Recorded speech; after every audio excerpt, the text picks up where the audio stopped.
Hi everyone. So today's tutorial is going to be a little bit of a setup for watching the other tutorial that you'll see in your lesson for this week. And I just wanted to explain that a little bit. So for those of you joining us from another class, you can actually, there's millions of videos on how to create a mandala.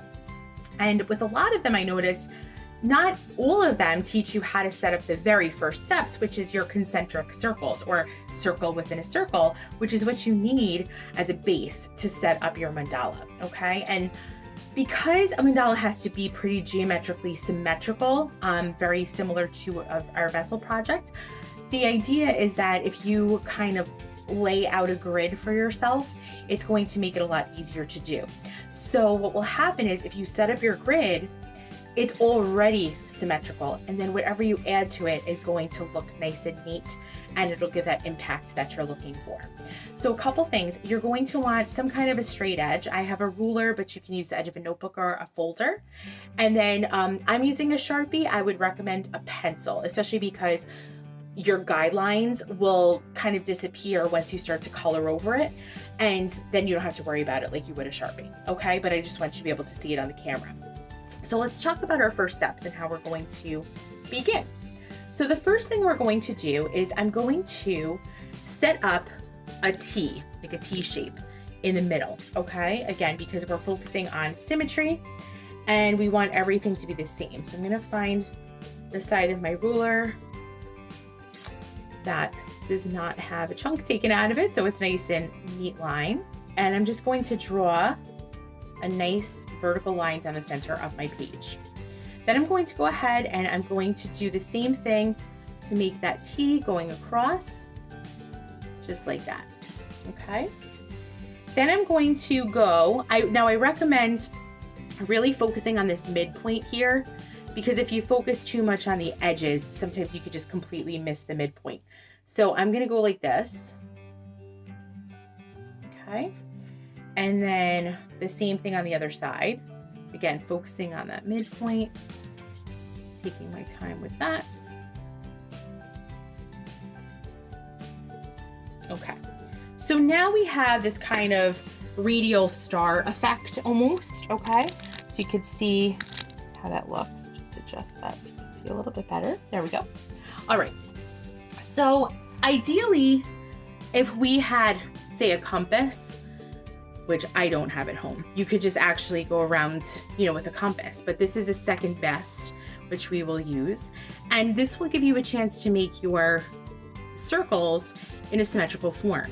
So because we have this setup, and of course yours will be in pencil, now you can create a circle that's going to be much more symmetrical and even than if you drew it freehand. And as you can see, I'm just going bit by bit to make sure that it's nice and round and as perfect as it's going to get. Then I'll go around. I'm going to aim to get 3 in here. So I'm not quite at an inch apart because I'm working in my small sketchbook. Okay, just like that. And like I said, I'm going to try and get that third one in.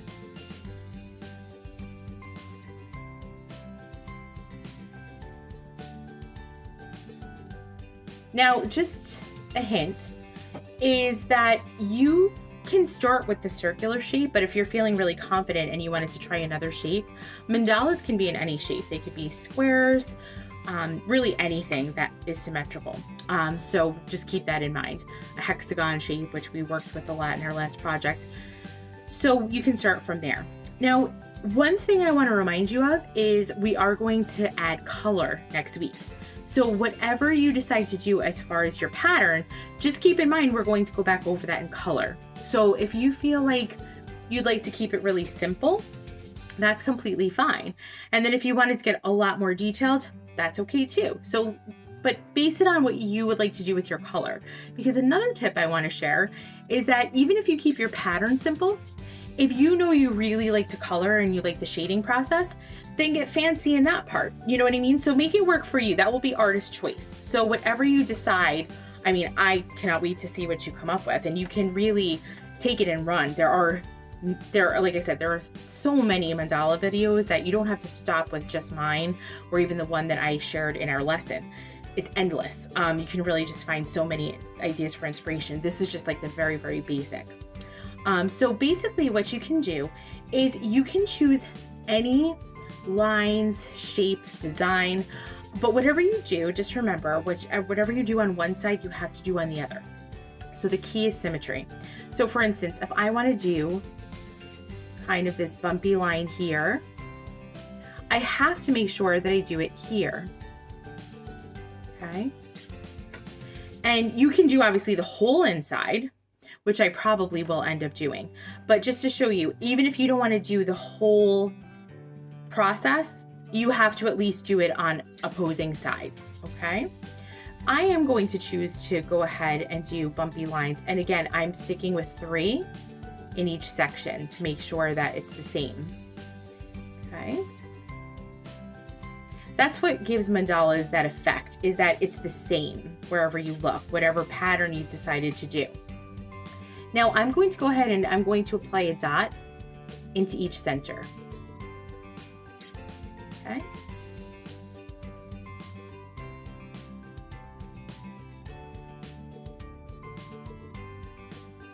And then what I'm going to do is I'm going to start drawing lines from the middle of the bumpy lines. Okay. To make kind of almost like spokes of a wheel, because I like the pattern of that and how it radiates out. Okay. And then what I might do is put dots inside.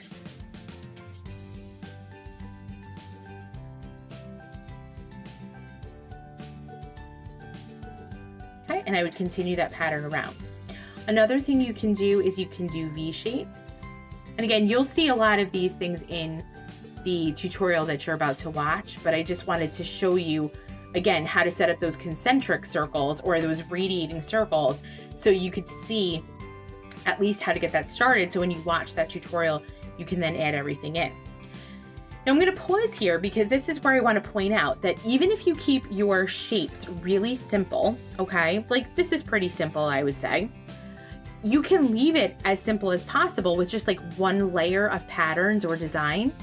And then you can, you know, change the colors within so you can make this the fancy part. Again, you don't have to spend too much time on the design getting fancy if you know that you're much more into the coloring piece. If you're less into the coloring piece, then you can add more design work, you know, with your pencil, and that will make the effect, okay? So a couple options there. And like I mentioned, this is just the start. And if that is comfortable for you, you begin there. And then if you wanted to continue going on with this, the sky is the limit. There are so many ideas for inspiration that you can take for this, but I wanted you to be able to have a place to start. And I hope that this helps.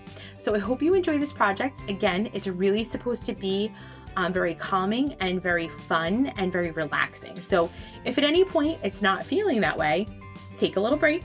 And then you can always come back. You have, you know, the whole week to do this. So please make it fun, make it enjoyable. And again, my goal is for our artwork to be a little escape for us and a little bit of our, you know, time to express ourselves. So I hope that you enjoy this. I hope that you enjoy the first part of our slideshow. And I will check back in next week when we start to talk about color ideas and our color palettes. Take good care, and I cannot wait to see you soon.